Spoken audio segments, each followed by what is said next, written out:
My name is Diane deNapoli. I'm better known as the Penguin Lady, and I'm a penguin expert, a TED and National Geographic speaker, and an award-winning author.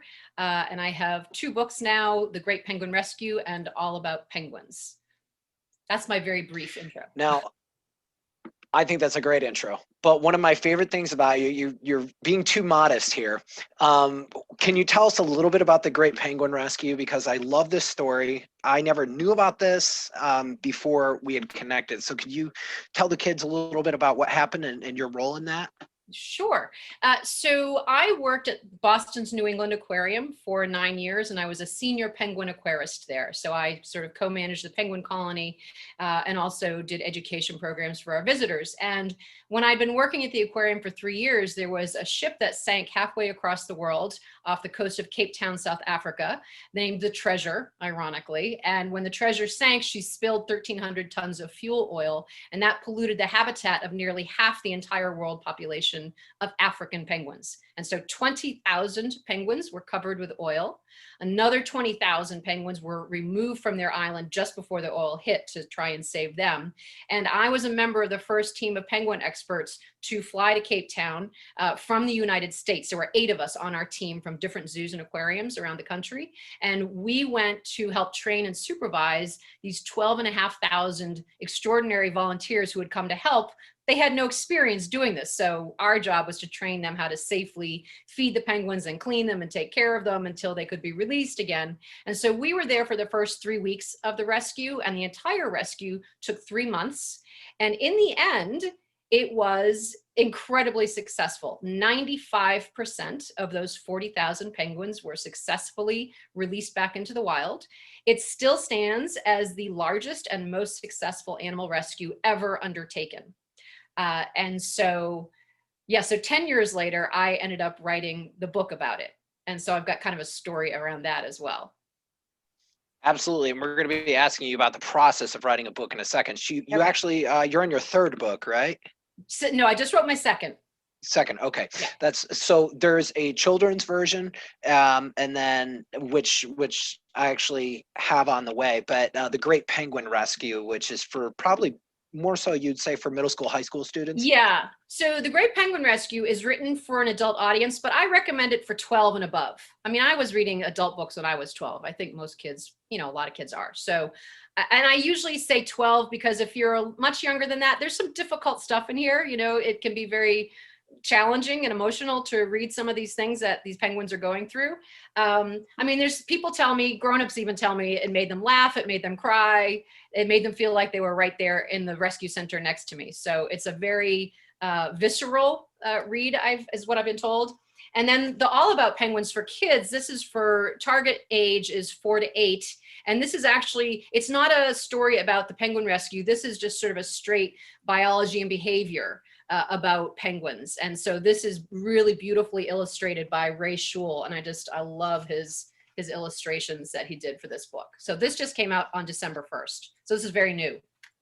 And so can we ask some of the student questions? Is that okay if we just start asking some of this? So some of the kids, I got this a couple of times in the chat. They wanted to know, have you always been interested in penguins? No, actually, everybody assumes that because I'm known as the Penguin Lady and I've been doing this for 25 years now. But actually, I call this my accidental career.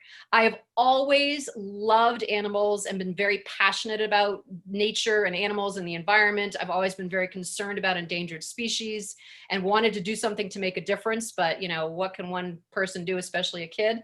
And this rescue effort sort of showed me the difference that one person actually can make. And so they were an accident.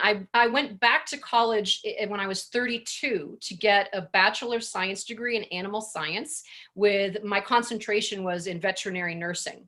And the reason I did that is because I wanted to work with dolphins. Dolphins had always been my passion animal since I was 5 years old. I was obsessed with them.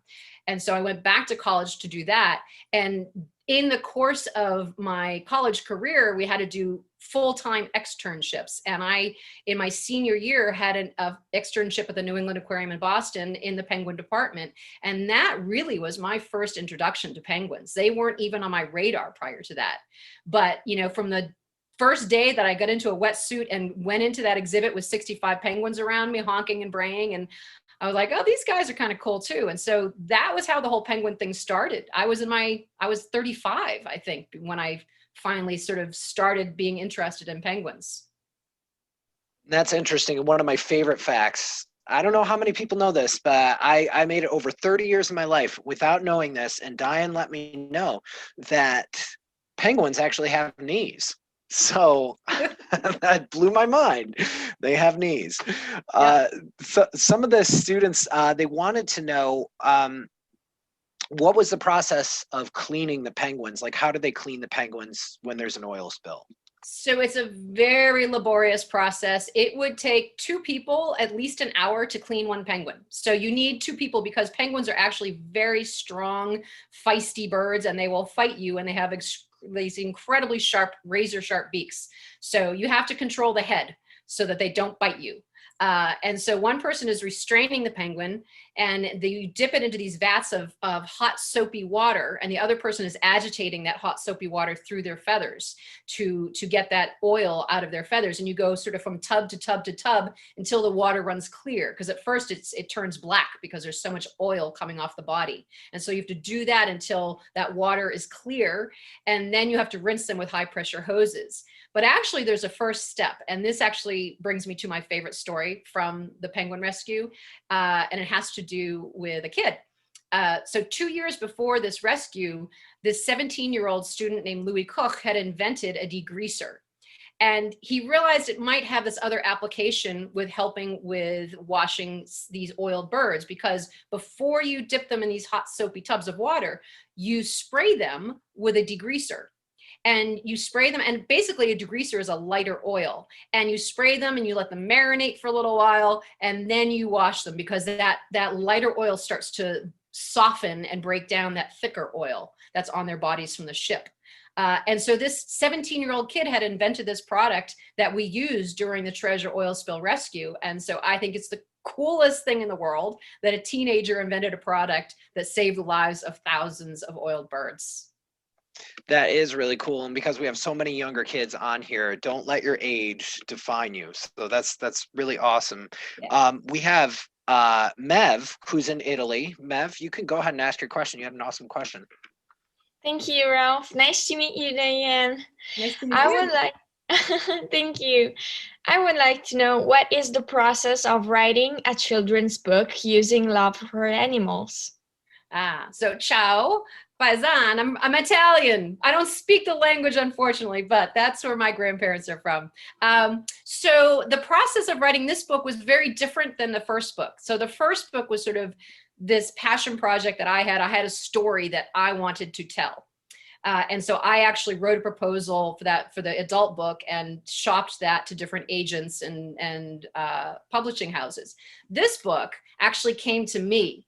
So what happened was, a month into the COVID lockdown here, so in April, I was contacted by a publisher who, their model of what they do is they come up with a book concept, and they sort of do a rough outline, and then they seek out an expert in that subject matter to write the book. So it's a write for hire project.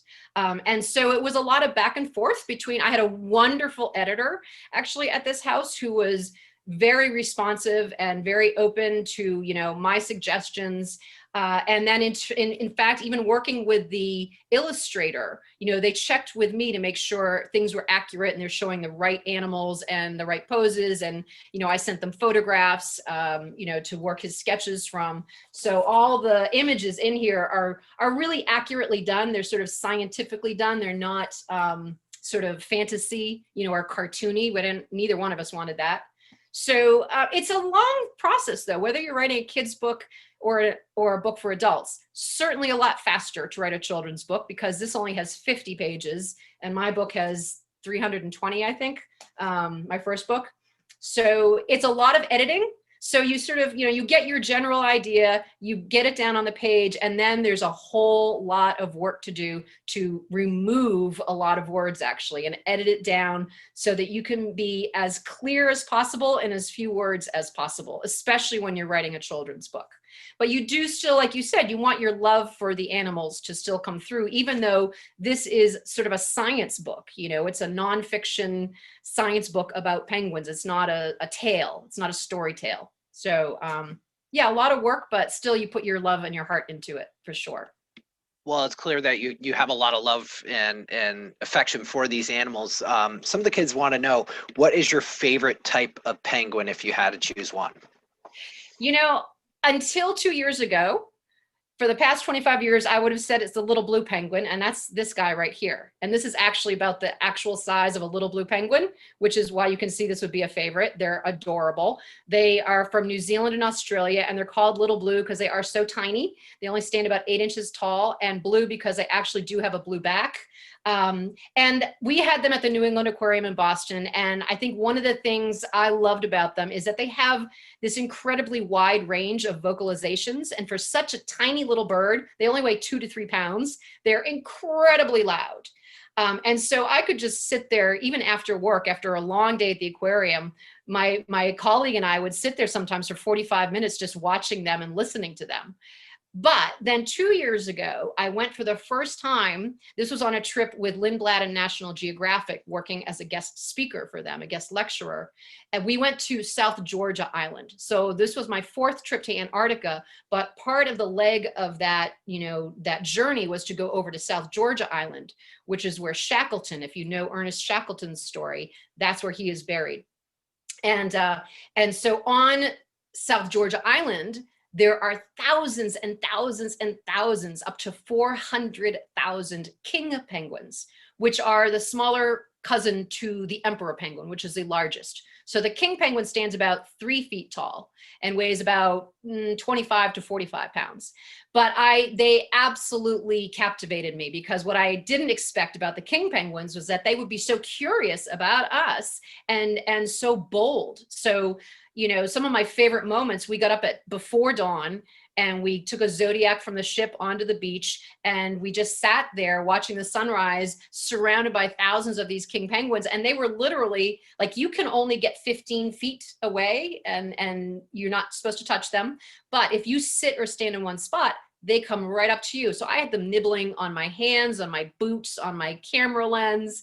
And that was like one of my very favorite life moments of all time. So on my Facebook page, The Penguin Lady, I think I still have that as my cover photo, was 3 of these king penguins nibbling on my camera. That's absolutely remarkable. And if you had to choose one thing that is your most favorite quality or characteristic about penguins, what would you choose?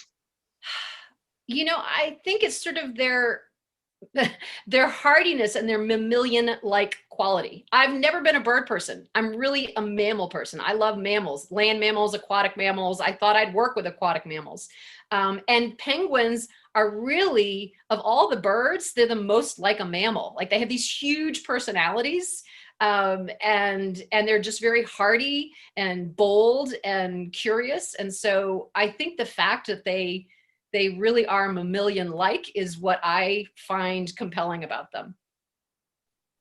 That's wonderful. And before we let you go, is there any advice you could give to these kids as they kind of go off in the world and figuring out what they want to do? I mean, you went down the path of studying about penguins and becoming an expert on such a magical bird. What kind of advice would you give to these kids as they figure out what they want to do? You know, I think it's important to sort of hold on to the things that you're passionate about when you're young, because very often you might circle back. Like, I didn't go back to school until I was in my 30s to do this. You know, I'd done other things, but then this childhood passion that I had, this dream that I had of working with aquatic, you know, wildlife, sort of was reactivated. And so I think the things that you are passionate about when you're young, to keep those things alive in your heart and in your mind, and to, you know, if you think you might want to make a career out of that, you really, I mean, I've got a kind of an unusual career. You know, you can carve out a career doing what you love. And the things, though, to really keep in mind is that you really need to, you need to be passionate about it. You need to work hard. You know, I think things aren't just going to drop into your lap. you have to go out and seek them out. And so you have to work hard. You have to show your dedication and your passion. But really, you're never too old and you're never too young to chase a dream and make it come true. You know, I've seen that many times in my own life. I've seen it in the lives of many other people. And I'm always inspired, whether it's a 10-year-old or a 100-year-old, if they, you know, finally achieve this dream they've always had, I think that's incredibly inspiring. So you can do whatever you want. You just need to work hard.